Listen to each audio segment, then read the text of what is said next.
and welcome. Today we're going to do a little time traveling. We're going way, way back, long before modern medicine, to check out an absolutely fascinating and super detailed description of the human body that's been around for over 1,300 years. It's a question that really gets you thinking, right? I mean, without x-rays, MRIs, or any of the tools we have today, how did people even begin to understand the incredible machinery that is the human body? Well, we're about to look at one pretty remarkable answer. So, this is where it all comes from, a quote attributed to Imam Jafar al-Sadiq, a hugely influential scholar from the 8th century. It lays out this very specific, very structured framework for human anatomy. So let's dive in and see what that actually looks like. What we're really looking at here is a kind of blueprint. It's a 1,300-year-old guide to how the body is put together, and it gives us this amazing window into how people thought about science and medicine so long ago. Okay, so before we get into the nitty-gritty details, let's just take a look at the big picture. This system basically organizes the entire body into 3 foundational parts, and each one has a very specific number attached to it. First up, the body is divided into 12 primary segments. Now, the text doesn't spell out exactly what these are, but you can kind of imagine them as the major sections of the human form. It was pretty common back then to connect things to concepts like the seasons or astrology, so that might be what's going on here.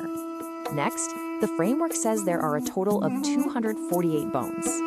Now, if you're thinking, wait a minute, doesn't modern anatomy say we have around 206 bones as adults? You'd be absolutely right. So this is where it gets really interesting. Let's see how this ancient system gets to its number. And finally, 360 vessels. This is most likely talking about the whole network of our veins and arteries. And that number, 360, is just fascinating, isn't it? It might be connected to the number of days in the year, maybe hinting at this powerful link between our own bodies and the cosmos itself. And hey, this isn't just a numbers game. It's all about function. The vessels, their job is to irrigate the body like a plumbing system. The bones are there to give us structure. The flesh supports those bones, and the nerves are like the glue that holds all the flesh together. See? It's a complete, purposeful system. So, that's the big picture. Now, let's get down to the specifics and see exactly how that total of 248 bones is calculated. This is where the blueprint gets incredibly detailed. We're gonna kick things off with the hands, easily one of the most complex and important parts of our entire body.